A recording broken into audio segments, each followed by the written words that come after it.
चलिए आज का प्रश्न शुरू करते हैं। तो देखते हैं पहला क्वेश्चन क्या कर रहा है। मौर्य साम्राज्य का संस्थापक कौन था? मौर्य साम्राज्य का संस्थापक कौन था? बिंदुसार, चंद्रगुप्त मौर्य, अशोक या महापद्म नंद? कौन था? तो मौर्य साम्राज्य का संस्थापक हो गया चंद्रगुप्त मौर्य। कौन हो जाएगा? चंद्रगुप्त मौर्य। और ये जो है चंद्रगुप्त मौर्य चाणक्य की सहायता से 321 ईसा पूर्व में घनानंद को हरा करके मौर्य वंश की स्थापना किया था। तो कह सकते हैं मौर्य साम्राज्य का संस्थापक कौन? चंद्रगुप्त मौर्य। किसकी सहायता से? तो चाणक्य की सहायता से। किसको हराया? तो घनानंद को। किसको? घनानंद को हराकर बना। दूसरा देखिए, भारतीय संविधान के किस अनुच्छेद में संविधान संशोधन की प्रक्रिया का वर्णन है? संविधान संशोधन की प्रक्रिया का वर्णन कौन सा अनुच्छेद में है? अनुच्छेद 368, अनुच्छेद 356, अनुच्छेद 370 या अनुच्छेद 324? कौन सा है? संविधान संशोधन हो जाएगा हमारा अनुच्छेद 368। कौन हो जाएगा? अनुच्छेद 368। और यह जो अनुच्छेद है संविधान के सबसे अंत वाला जो भाग है ना, कितना? 20, भाग 20 में दिया गया है। किसमें? भाग 20 में। तो कह सकते हैं संविधान संशोधन किस में? अनुच्छेद में। तो 368 भाग 20 में। नेक्स्ट देखते हैं, विश्व की सबसे लंबी नदी कौन है? विश्व की सबसे लंबी नदी कौन सी है? अमेजन, यांगी या नील नदी या मिसिसिपी? कौन सा हो जाएगा? विश्व की सबसे लंबी नदी नील नदी। कौन हो जाएगा हमारा? Option C. कह सकते हैं कि इसका लंबाई कितना है? 6650 किलोमीटर। कितना है? तो 6650 किलोमीटर। ने देखिए, लाफिंग गैस, हंसाने वाली गैस का रासायनिक नाम क्या है?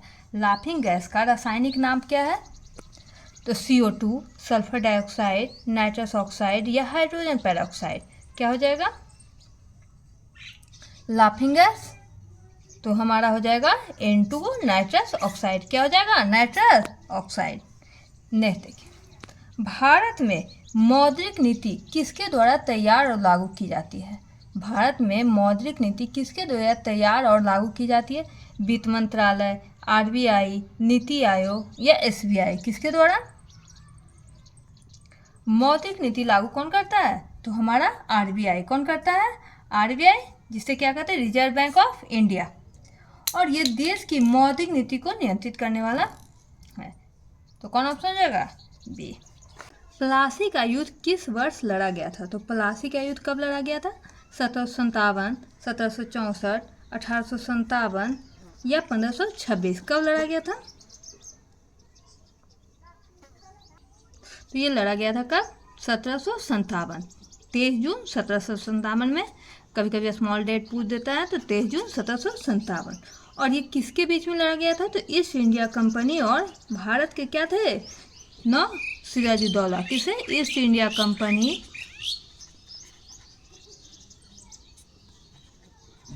और सिराजुद्दौला के बारे। किसके बारे में? सिराजुद्दौला। नेक्स्ट, भारत के महान्यायवादी अटॉर्नी जनरल ऑफ इंडिया की नियुक्ति कौन करता है? इसकी नियुक्ति कौन करता है? प्रधानमंत्री, लोकसभा अध्यक्ष, भारत का मुख्य न्यायाधीश या भारत का राष्ट्रपति? कौन करता है? सबसे ऊंचे वाले पदों को नियंत्रित कौन करेगा? मतलब नियुक्ति तो करेगा हमारा भारत की राष्ट्रपति। कौन करती है? तो भारत की राष्ट्रपति। और अनुच्छेद कौन सा? न्यायवादी जो आता है अटॉर्नी जनरल, किसमें? अनुच्छेद 76। किसमें? अनुच्छेद 76 में। नहीं देखें, भारत की मानक मध्याह्न रेखा कौन सी है? भारत की मानक मध्याह्न रेखा कौन सी है? 85 डिग्री, 85.5 डिग्री, 75.5 डिग्री पूरब या 90.5 डिग्री या 82.5 डिग्री पूरब? कौन है मानक जी? तो हमारा हो जाएगा भारत की मानक मध्याह्न रेखा 82.5 डिग्री। कौन होता है? 82.5 डिग्री।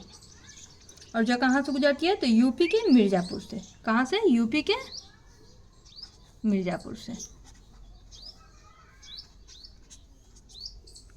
नेक्स्ट देखिए, मानव शरीर की किस ग्रंथि को मास्टर ग्रंथि कहते हैं?